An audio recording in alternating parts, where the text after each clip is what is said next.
So this is a long excerpt with a lot of heavy playing. It's important that you don't overpress and run out of energy before you get to the end. Another important tip for the whole thing is to make sure you count your rests throughout. It's very easy to not pay attention to this and let it slide. The measure 4/4/71 is quite challenging. Because of the speed of the excerpt, those 16th notes are very fast. The worst thing that you can do is tense up.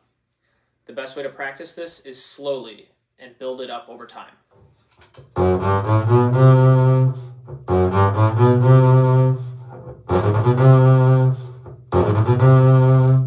It's also very important to stay loose during the trill.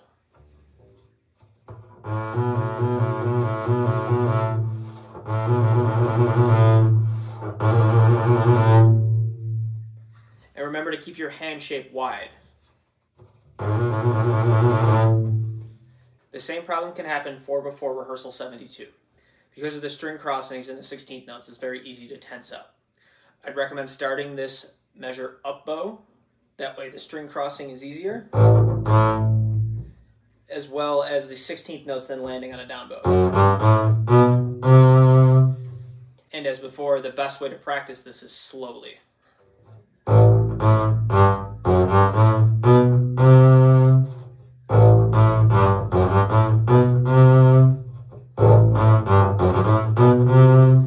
And as you speed up, make sure you don't add more pressure to your right hand. The string crossings at 72 can also be quite challenging, and the answer is the same: slow practice. One thing that you can do is make sure to keep your bow at a straight angle between the E string and the D string. Don't turn your bow after every note. You'll never be able to keep up.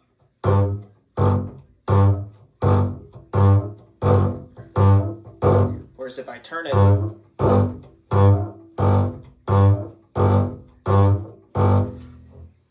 makes it much harder to go fast. In the long stretch between 72 and 73, you want to avoid rushing. One of the best ways to practice this is to set your metronome so that it only clicks on the downbeat of every measure. So in this excerpt, for me, the speed that I'm going for is dotted quarter note equals 108. So I'll set my metronome to 54 and play those eighth notes along.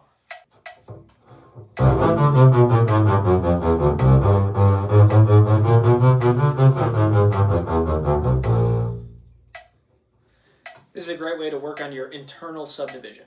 I also think it's a good idea to come down a bit in dynamic 7/4/73 so you have some room to grow into that big crescendo. Something like this.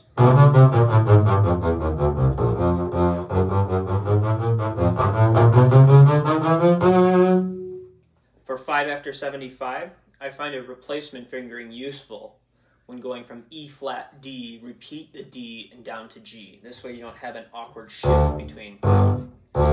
So the fingering I use is 2 on the G, and then 4, 2, 4, 2, replace, 4, 1. Coming up to the end of the excerpt, I always find myself rushing 2 after 74 because I just want to be done at that point. So make sure you're very disciplined in counting your rhythm there.